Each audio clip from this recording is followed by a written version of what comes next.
I once believed that love could protect me from the rain, that if I gave enough of myself, my patience, my silence, my trust, then nothing could ever go wrong. My name is Elena, and for years my world revolved around one man, Daniel.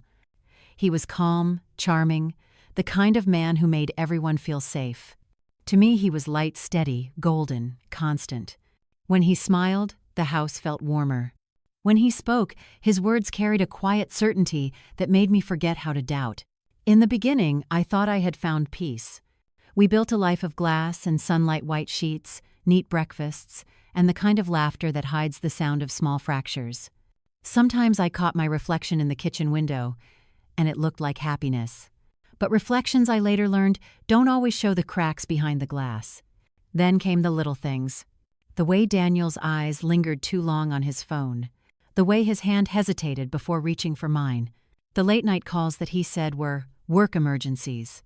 At first, I told myself love was about understanding, but understanding began to feel a lot like pretending. One evening, while setting the table, I noticed he had changed the locks on his study door. He laughed when I asked why, saying some papers were confidential. It was such a small thing. A key, a door, a moment. But it echoed through my heart like the first drop of rain before the storm. From that day, something in the air shifted. Our conversations grew shorter. Our silences grew heavier. And I began to see how easily love could turn into a cage, beautiful on the outside, but cold on the inside. I still remember the morning he kissed my forehead before work, whispering, "You worry too much." The sunlight through the curtains looked like peace, but it felt fragile. Something told me that the calm we were living in wasn't safety, it was warning.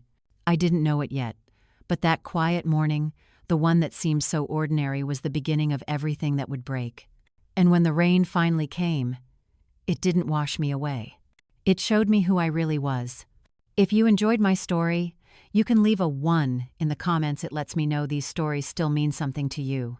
And you, if you were in this person's place, what would you do? I'd truly love to hear your thoughts, so don't hesitate to share them below. I'm always curious to know what people feel, and I'd love to hear where you first came across this story or what made you stay until the end. And if stories like this one touch your heart, please like the video and subscribe to stay with me. There are many more stories waiting for you. Stories where, perhaps, you might find a part of yourself. They say a house remembers the way love once sounded. The echo of laughter still lingers in the walls, even when the people inside forget how to smile.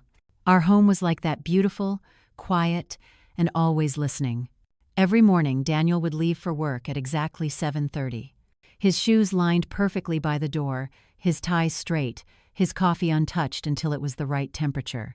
He liked order. He said order made him feel safe. I used to think that was admirable discipline, responsibility, control. But later I realized that control was the only language he ever truly spoke. When we first moved into that house, I loved how sunlight spilled through the tall windows. The air smelled of cedar and fresh paint, and the floors whispered softly beneath our feet. We told ourselves this was the beginning of a forever kind of life. We planted roses in the backyard, red and ivory. Daniel promised he'd build me a small reading nook by the window. And for a while I believed him. I believed everything he said, because it was easier than questioning the truth hiding between his words.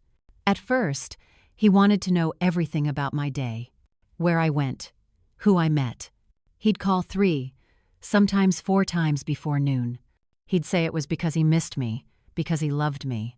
And love, when you crave it deeply enough, can sound like care even when it's control. I used to send him photos of the garden or of dinner I was cooking. He'd reply with short messages, "Good job, looks nice, don't forget to wash your hands before touching the food." Little reminders that sounded tender but felt like supervision. Then came the day he suggested I quit my job. "Why stress yourself?" he said, brushing his hand through my hair. "I make enough for both of us. You deserve to rest." His tone was gentle, but there was no question in it. I wanted to say no, to explain that my work wasn't just a paycheck, it was my independence. But his smile was soft and unbreakable, the kind that made me feel foolish for wanting more. So I nodded. And that was the first door I closed on myself. Days turned into weeks, weeks into months. I started spending mornings arranging flowers, afternoons cleaning, evenings waiting. At first, it felt peaceful. Then, it started to feel small. My world had shrunk to the size of his schedule. When he came home, I'd rush to make everything perfect: the table set, his favorite wine chilled, the air scented with lavender. And every time I looked at him, I searched for the man I married in the eyes of the one sitting before me. He was there sometimes smiling, kind, attentive. But other times he was distant, cold, unreachable. There were days he'd come home with a storm in his face, and I'd learned to read the signs before he spoke.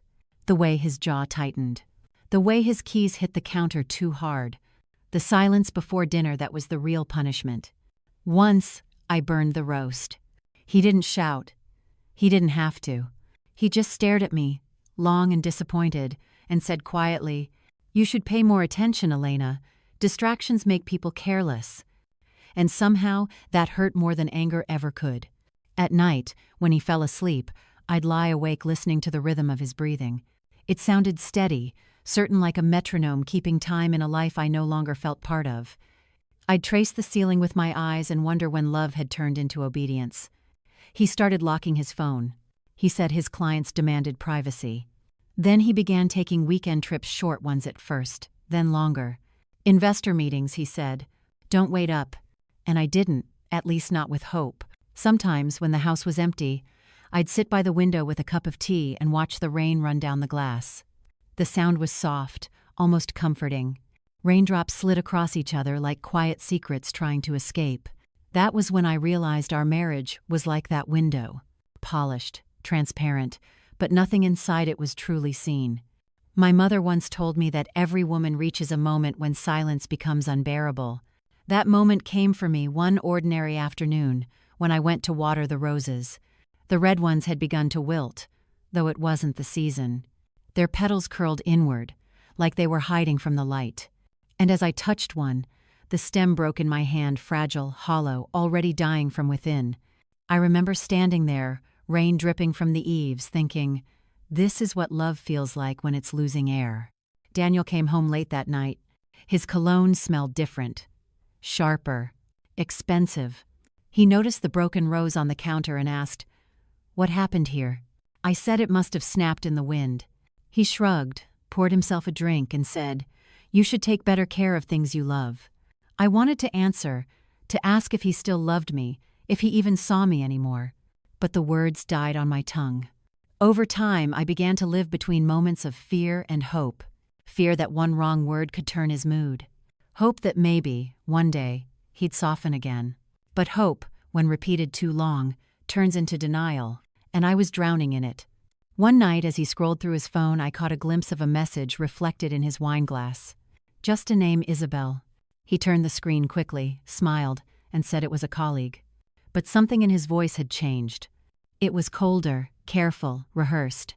That was the first time I realized that the person I was married to could lie without blinking. After that, I started noticing everything. The perfume that wasn't mine, the receipt from a hotel in another city, the credit card charges he couldn't explain.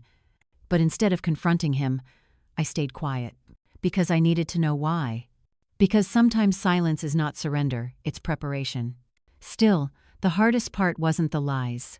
It was the way I began to disappear.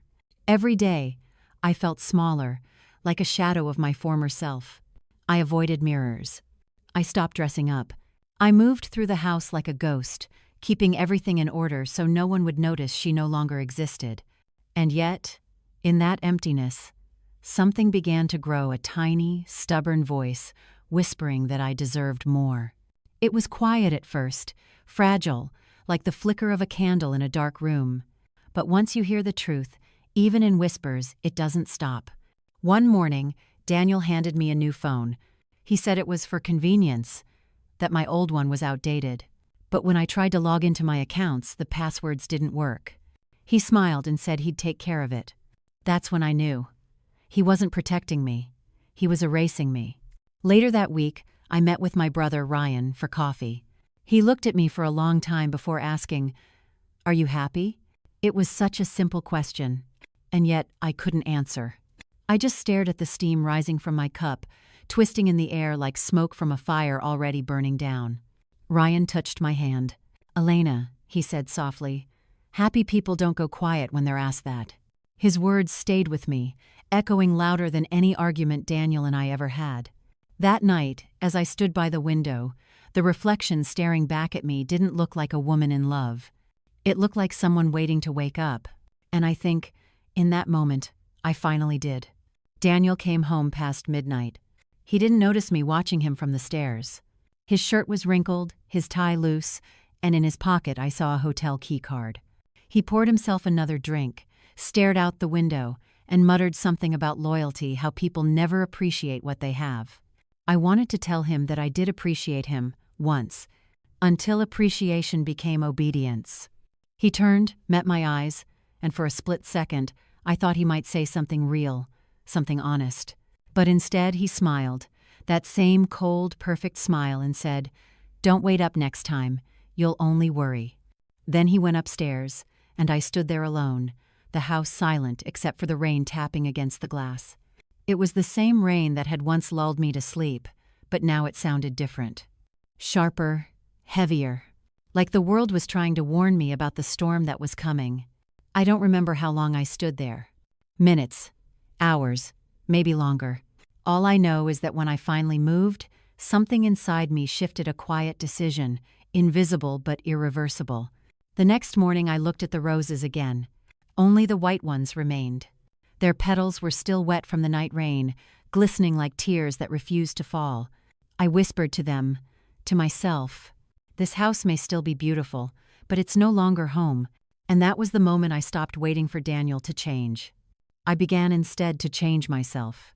I didn't know it yet, but that decision, the smallest flicker of courage, would one day lead me into a storm far greater than I could imagine. A storm that would tear everything apart.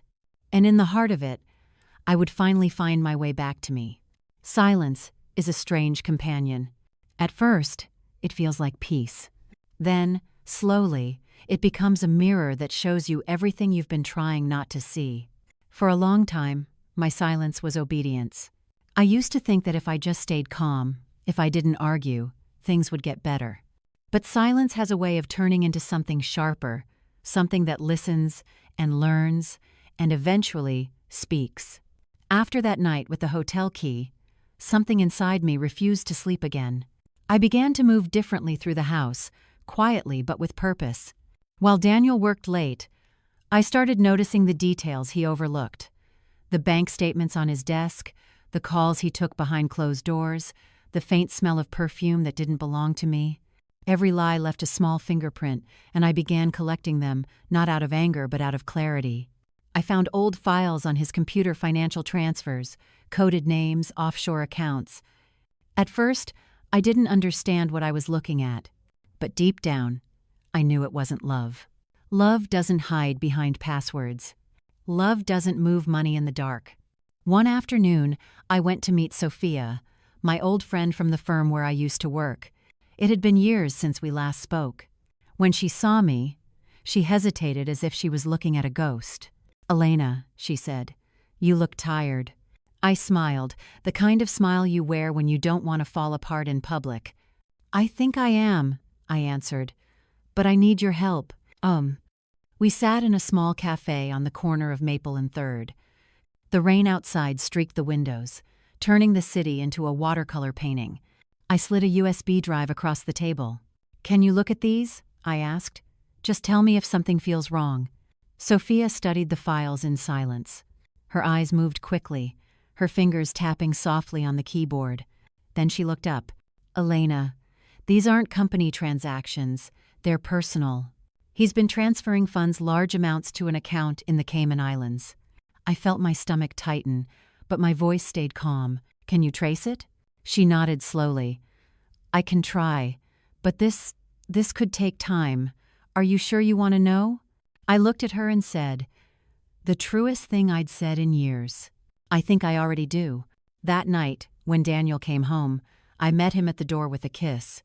He smiled, pleased, maybe even proud, thinking he still owned my silence. But he didn't see what I was really hiding behind it. Awareness. He poured himself a drink, loosened his tie, and asked, "How was your day?" "Quiet," I said. "Just the way you like it."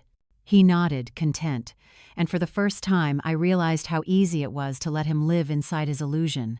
Sometimes the best way to win is to let the other person believe they're still in control. Over the next few weeks, I became the perfect actress. I played the role of the devoted wife so convincingly that even I almost believed it. But behind every word, every smile, I was gathering evidence, piece by piece. Sophia and I met in secret, early mornings or late afternoons, when Daniel's schedule was predictable. She brought me printed documents, financial statements, and timelines. What she found was worse than I imagined. He wasn't just hiding money, he was laundering it, moving investments through fake charities, using people's savings for his own gain. The man who lectured me about honesty was building an empire on deceit. I remember staring at those papers spread out across Sophia's desk, the ink still fresh, the numbers screaming truths I didn't want to hear. For a moment, I felt small again, powerless, like that woman who used to wait by the window for him to come home. But then another thought came clear, solid, steady. If he could plan his lies so carefully, so could I. That night I started recording. Every phone call, every conversation that carried even a hint of manipulation. I kept a small recorder in my pocket whenever he was home. At first, I did it with shaking hands. But the more I listened to his words through the playback, the more distance I felt between us. It was like hearing a stranger's voice coming from the mouth of someone I used to love. He once said, "Trust is what holds a marriage together." I whispered back to myself, "Then why do I need proof?" Days passed quietly. Too quietly? Daniel was traveling more often now, always with a new excuse. Investor meetings, charity events, conferences in other cities. Each time he left, I'd stand at the door, wave goodbye, and count the seconds until his car disappeared down the road. Then I'd breathe again. In those empty hours, I began to rediscover parts of myself I'd forgotten. I started reading again books I used to love before I gave up my time for him. I went running by the river, feeling the cold air against my skin like truth cutting through fog. The silence no longer scared me. It became mine. A place to think. A place to heal. One evening, I received a call from Ryan, my brother. He had been digging too quietly, carefully. "Elena," he said, "I think you should talk to a lawyer, someone who knows how to protect you before things go wrong." He hesitated. I wasn't ready to make it real yet, but something in his tone told me that time was running out. That's when Claire Dawson came into the picture, sharp, calm, professional. The kind of woman who speaks softly but carries storms in her eyes. She listened to everything, my story, the files, the recordings. When I finished, she leaned back and said, "You're sitting on a bomb, Elena. When this goes off, it's going to take him and everything he built with it." I didn't feel powerful hearing that. I just felt tired. Tired of pretending. Tired of calling cruelty love. Tired of protecting the man who never once protected me. The plan came together slowly. Claire helped me secure my accounts, transfer what little I still owned into my name. Sophia continued tracing the money trail. Ryan watched from a distance, ready to step in if Daniel ever suspected. It was strange living two lives at once. By day, I played the devoted wife. By night, I became the quiet architect of his downfall. And yet, even as I moved forward, a part of me still mourned. I mourned the woman who used to wait by the window. I mourned the life I thought we had. Grief doesn't always come when someone dies. It comes when the truth kills what you believed in. One Sunday afternoon, Daniel came home early. I was in the study, sorting through papers, when he walked in without knocking. His eyes landed on the files in my hands. For a moment, the air froze. Then he smiled. "What are you doing?" he asked. I forced a laugh. "Just organizing bills." He walked over, his presence filling the room. "You shouldn't stress about money. I handle all of that." His hand brushed the edge of the papers. For a second, I thought he might take them. But then he kissed my forehead and left. When the door closed, my knees went weak. That was too close. I realized then that I couldn't wait forever. The truth was ready to speak, and it was choosing me as its voice. That night, I told Claire it was time. We arranged everything, the evidence, the timeline, the witnesses. But before we could act, Daniel did something unexpected. He invited me on a trip, just the two of us, he said. A weekend away, like old times. His smile looked rehearsed, but his eyes were searching. Was he testing me, or did he sense that I was no longer afraid? I didn't know, but I agreed. Sometimes, to end the story, you have to walk straight into the last chapter. The night before we left, I stood in the doorway of our bedroom and watched him pack. He hummed softly, a song I used to love. The melody felt strange now, hollow, like something borrowed from a happier version of us. I caught my reflection in the mirror, pale, calm, unreadable. For the first time, I didn't look like a victim. I looked like someone who knew the storm was coming and wasn't afraid to stand in it. I remember the last words he said before turning off the light. "Tomorrow," he whispered. "Let's start over." I nodded, smiling faintly in the dark. But in my heart, I knew the truth. Tomorrow wouldn't be a beginning. It would be the end. Because silence, once it learns to speak, doesn't whisper. It roars. They say storms have a way of telling the truth, of washing away the illusions we build to survive. That weekend, the sky seemed to know what was coming long before I did. Daniel drove in silence for most of the trip. The world outside the car window was wrapped in the pale gray of an approaching rain. Fields blurred into horizon, the road endless, the air heavy with something unnamed. He kept one hand on the wheel, the other tapping a slow rhythm against the steering column. Every few minutes he would glance at me, as if trying to read what was written behind my calm expression. "Are you cold?" he asked once, his voice soft, almost gentle. "A little," I said. He turned up the heater. To anyone watching, we might have looked like a normal couple driving toward a quiet weekend away. But beneath that silence, two storms were forming his, built of control and fear, mine, of quiet resolve. When we reached the cabin, evening had already started to fall. The lake stretched out before us, still and dark like a sheet of glass. A line of pine trees bent with the weight of the wind, whispering secrets to the water. The air smelled of rain and pine sap and the faint trace of endings. Inside, the cabin was warm, too warm. He poured wine, lit a fire, tried to fill the space with the echo of how things used to be. But the rhythm between us had changed. He talked about work, about plans, about the future words that sounded like walls being built. I listened, nodding, my eyes fixed on the flames dancing in the fireplace. They moved like memories bright for a moment, then gone. At some point, he took my hand across the table. "You've been distant lately," he said. "Have I?" I asked. He studied me carefully. "You know I only want what's best for you, right?" His tone was kind, practiced. I felt the familiar chill behind it, the one that used to make me shrink. But not this time. The rain began not long after dinner. It came softly at first, a hush against the roof, like a secret the sky was trying to tell. Then the wind rose, and the world outside blurred into silver lines of water. The windows rattled in their frames. He stood, watching the storm, and said, "Seems we brought the weather with us." I smiled faintly. Maybe it's just catching up. Hours passed. The storm didn't stop. Thunder rolled across the lake, deep and low, like something ancient waking up. I felt the pressure building not from the weather, but from him. He paced. He poured another drink.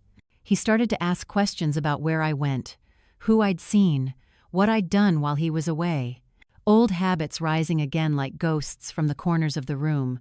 And that was when I realized this wasn't a weekend to heal. It was a test. He wanted to see if he still owned my fear. So I stayed calm. Every word, every breath, deliberate. I answered softly, never more than I had to, because sometimes the greatest strength is not in shouting the truth, but in letting silence hold it steady. At one point, he reached for my wrist. His grip wasn't harsh, but it wasn't gentle either. "Elena," he said quietly, "I feel like I'm losing you." I met his eyes. "Maybe you never really had me," I whispered. He let go, turning away. The moment passed like lightning bright, painful, gone. Later that night, when he finally slept, I stepped outside. The rain was still falling, colder now, steady as breath. I walked down to the edge of the lake, my coat pulled tight around me. The air was sharp and clean. Every drop that touched my skin felt like truth, cool, undeniable, freeing. I stood there a long time, thinking about every version of myself I had left behind. The woman who waited for approval. The one who apologized for existing. The one who believed silence was safety. They were gone now, washed away by something much stronger than fear.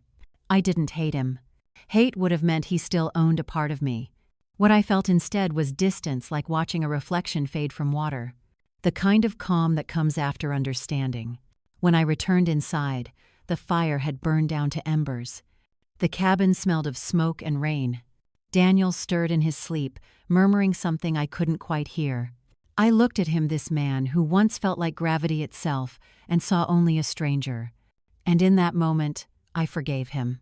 Not because he deserved it, but because I deserved peace.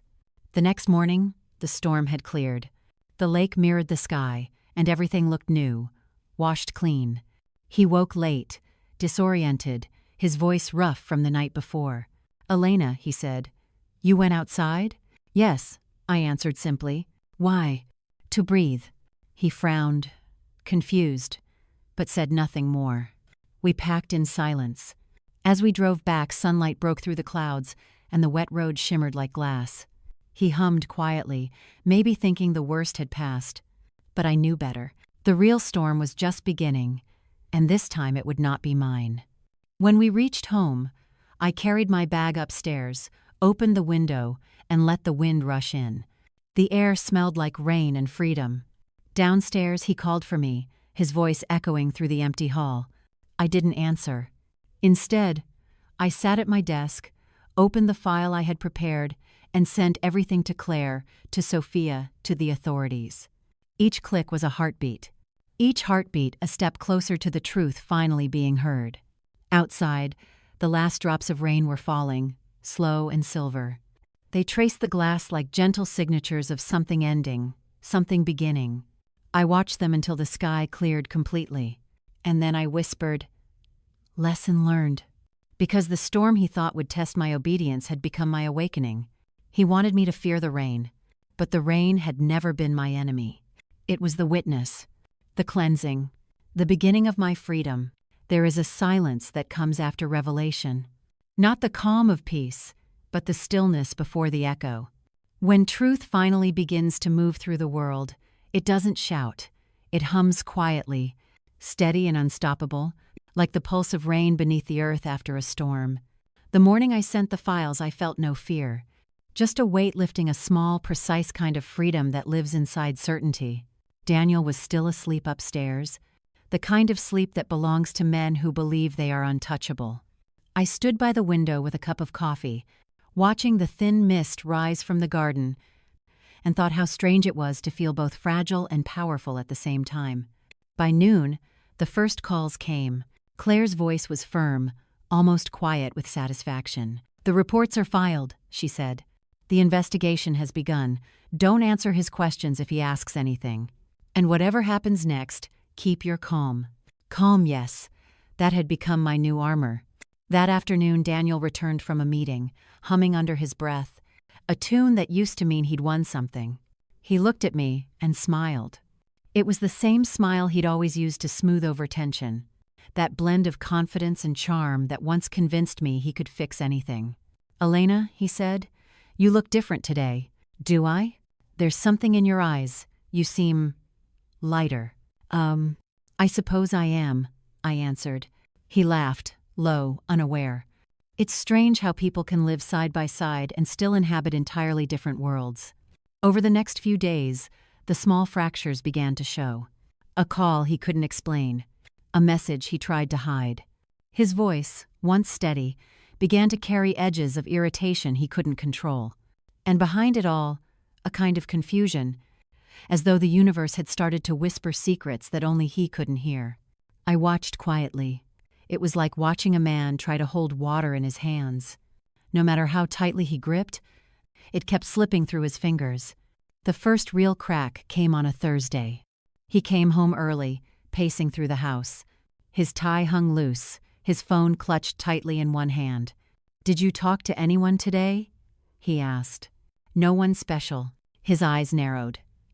"You're sure?" I smiled softly. "Why would I lie?" He studied me for a long time. The silence stretched thin, taut. Then he turned away, muttering something about ungrateful people and false accusations. That was the moment I knew the storm had reached him.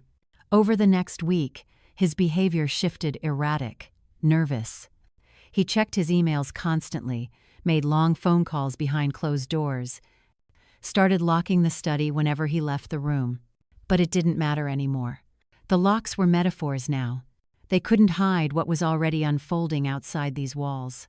One evening, he sat at the dining table long after dinner, a glass of whiskey untouched before him. "Do you ever wonder," he said quietly, "what people are capable of when they feel betrayed?" I looked at him, steady. "Yes," I said. "All the time." He searched my face for a sign: fear, guilt, hesitation. He found none. He didn't know that the woman sitting across from him was no longer the same one he'd tried to shape. The silence between us was no longer submission, it was strategy. The calls grew louder in the days that followed. I overheard fragments, words like audit, transfer, frozen accounts. He spent hours locked away in his study, emerging only to refill his glass or to stare out the window at the garden that neither of us tended anymore. The roses had withered, the stems bent low, heavy with rain. Once, those flowers had been his pride. Now they were just reminders, fragile proof that even beauty can die quietly. When he finally spoke to me again, it was late one night. I was reading in bed, a novel open on my lap. He stood in the doorway, shadowed by the hall light. "Elena," he said, "have you been talking to anyone about my work?" I looked up slowly. "No. Why would I?" "There are rumors," he said. "Someone's been leaking information." "Rumors have a way of finding the truth, don't they?" I replied softly.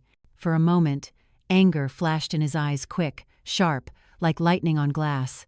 But then he smiled again. That same hollow smile that had once fooled everyone, including me. "Of course," he said. "I shouldn't have asked." He turned and left. The air he left behind felt thin, brittle, full of endings. The next morning, I woke to the sound of his voice on the phone, loud, strained. "No, listen to me," he was saying. "There must be a mistake. A pause. Then, we can fix this. We can make this go away." But there was panic under his control now. A tremor in the voice of a man who had always believed himself untouchable. He hung up and saw me standing by the stairs. His expression softened, then hardened again. "Elena," he said, "something's happened. I need to handle it. You don't need to worry." "I'm not," I answered, and walked past him. He didn't know what to do with my calm. That evening, as the light faded, I stood by the window and watched him pacing the yard. His movements were restless, his phone pressed tight to his ear. The world was closing in around him, and he was fighting shadows he couldn't control. It should have felt satisfying, but it didn't. It just felt inevitable. When he came back inside, he was trembling not from fear but from rage. He slammed the door and said, "Do you know what they're saying about me?" I didn't answer. "They're calling me a thief, a liar, someone's trying to destroy me." "Oh." I met his eyes and said quietly, "Maybe they're just showing you what you've already become." He froze. For a moment, the mask slipped, and I saw the man beneath the one who had built his world on control, now realizing it was slipping away grain by grain. He took a step toward me, but stopped. The silence between us was heavier than any threat he could make. Then, without another word, he turned and left the room. I listened as his footsteps echoed up the stairs, each one a heartbeat farther from the man I once thought I loved. Later that night, Ryan called. "They've frozen his accounts," he said. "The investigation's public now." "You did it, Elena." Did I? It didn't feel like victory. It felt like standing on the shore after a shipwreck alive, yes, but surrounded by pieces of something that once meant everything. When Daniel finally confronted me, it wasn't anger I saw in his eyes. It was disbelief. "How could you?" he whispered.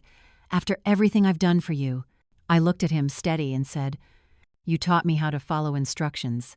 I just did what you always said, learn my lessons well." For a heartbeat, he said nothing. Then he laughed bitter, hollow, the sound of a man realizing the game was over. He walked to the window, looked out at the dying garden, and said quietly, "You've destroyed me." "No," I said. "You destroyed yourself. I just stopped pretending not to see." He turned back toward me, eyes glinting with something between fury and regret. But there were no more words left between us. Everything that needed to be said had already been written, in the files, in the silence, in the rain that had carried our story this far. When the authorities came the next morning, I didn't watch as they led him away. I stood in the kitchen, sunlight spilling through the window, and for the first time in years, I breathed without fear. Outside, the garden was quiet, the sky clear. The air smelled like beginnings. Control, I realized, had never belonged to him. It had always been borrowed from my trust, my kindness, my silence. And now, all of it was mine again. Morning arrived without thunder. For the first time in years, the world felt still quiet in a way that didn't demand my fear. The storm had passed, both outside and within, and what remained was the faint scent of rain clinging to the air, as if the earth itself had taken a deep breath after holding it for too long. Daniel was gone. The house, once filled with his footsteps and the echo of his voice, stood empty, echoing only the soft rhythm of my own movement through its halls. Silence was no longer an enemy. It was music, a slow, patient kind of melody that hummed with survival. I walked from room to room, touching the furniture, the curtains, the walls. Each surface seemed to carry a ghost of something that once was. A memory, a habit, a version of me that had stayed behind, waiting for permission to live again. It was strange how familiar places could feel both foreign and sacred once the weight of fear was gone. In the kitchen, the morning light fell through the window like water. I made coffee, not for anyone else this time, but for myself. The small hiss of the kettle felt like applause. The scent filled the air, warm and comforting, and for the first time, I realized that peace doesn't come when the noise stops. It comes when the noise no longer owns you. Outside, the garden was drenched. The roses that had once hung limp in the rain were now lifting their faces to the Sunday. A few petals had fallen, scattered across the wet soil like tiny pieces of surrender, but the stems were strong. Life, even bruised, finds a way to rise again. I sat by the window with my coffee and thought about everything that had brought me here. The lies, the silence, the storm. And beneath it all, the quiet courage that had been waiting for its turn to speak. It wasn't revenge that had saved me. It was truth. The kind that doesn't shout, it simply stands, unmovable, like light cutting through fog. The news spread quickly. People whispered about Daniel's downfall, the investigations, the trial to come. I didn't read the articles. I didn't need to. That chapter had already closed inside me. Justice, I realized, isn't about watching someone fall. It's about learning how to stand again. Weeks passed. The house began to change with me. I painted the walls a softer color. I opened the windows more often, let the air move through freely. Every act, no matter how small, felt like reclaiming territory that had once been forbidden. One afternoon, as I was pruning the roses, I heard footsteps behind me. It was Isabel, the young woman who had once stood where I used to stand, believing his promises, mistaking control for love. Her face was pale, but her eyes had that look I knew so well, the ache of awakening. "I'm sorry," she said softly. "For what?" I asked. "For not seeing him sooner, for believing the same lies." I smiled faintly. "You don't have to apologize for being hopeful. We all start there." She helped me gather the fallen petals in silence. After a while, she looked at me and said, "I want to start over, but I don't know how." "You just did," I told her. "Starting over isn't an act, it's a decision." That night, I wrote a letter to myself. Not to the woman I had been or the one I had lost, but to the one I had become. You did not survive to stay silent again. You survived so that others could see what freedom looks like when it wears grace instead of anger. You are allowed to love again, even if the first heart you love is your own. I placed the letter in a drawer, beside the recorder I no longer needed. The evidence that once proved his guilt now served another purpose, a reminder that truth has weight, and that I was strong enough to carry it. In the following months, I worked with Claire to start something new. A foundation small at first, Just a few rooms, a few women, a few stories whispered in low voices. We called it Aurora Foundation, after the dawn that comes after the longest night. It wasn't about vengeance. It was about helping women learn what I had learned, that silence can be transformed into voice, and voice into strength. Each story I heard felt like a reflection, different faces, same ache. The details changed, but the pattern was always the same. Love that began as protection, turned into control, and ended in fear. But I also saw something else. A spark, a quiet defiance that refused to die. Even in the darkest rooms, it flickered. Sometimes, after the meetings ended, I'd walk alone by the river. The water would move steadily beneath the evening light, carrying leaves, shadows, and the reflection of a sky that never stayed the same. It reminded me of myself, constantly changing, but still whole. One evening, as I stood there, Ryan joined me.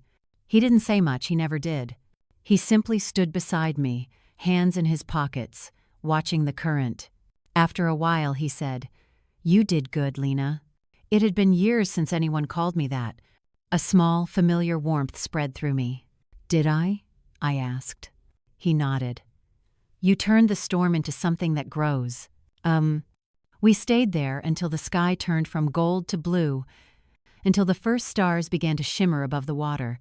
For the first time, the future didn't feel like a question. It felt like a horizon.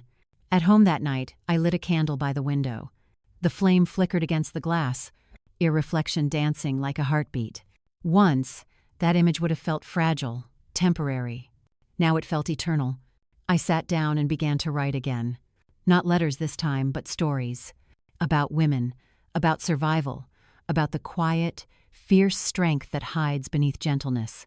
Every word felt like a breath I hadn't taken before. Every sentence, a bridge between who I was and who I was becoming. Outside, the rain began again. But it wasn't the same rain. It fell softly, evenly, like a lullaby instead of a warning. I opened the window, let it in, and whispered to it, "You can stay. I'm not afraid anymore." Oh! The wind carried the scent of roses, damp earth, and renewal. In the distance, the thunder was only a murmur, fading. I thought about the woman I used to be, the one who once stood in the storm, trembling, waiting for permission to move. She was gone now, but she had left me something precious. The knowledge that even after the rain, even after the breaking, there can be beauty in what remains. I looked out at the night one last time. The world was glistening wet, alive, reborn, and in the reflection of the window, I saw myself clearly, not as a shadow of what had been, but as a woman who had walked through the storm and come out shining. The rain slowed, then stopped. The air was warm, and somewhere deep inside, I could finally hear the sound of my own heart. Steady, strong, free. Epilogue, Philosophy of the Rain. Storms do not come to punish us. They come to remind us that we are still alive. That within us there is a rhythm, ancient and unbroken, that knows how to bend, to fall, and to rise again.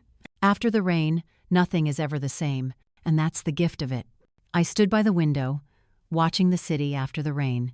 The sky was pale gold, the streets still glistening, and every drop of water sliding down the glass felt like time itself, quietly washing over the scars of what had been.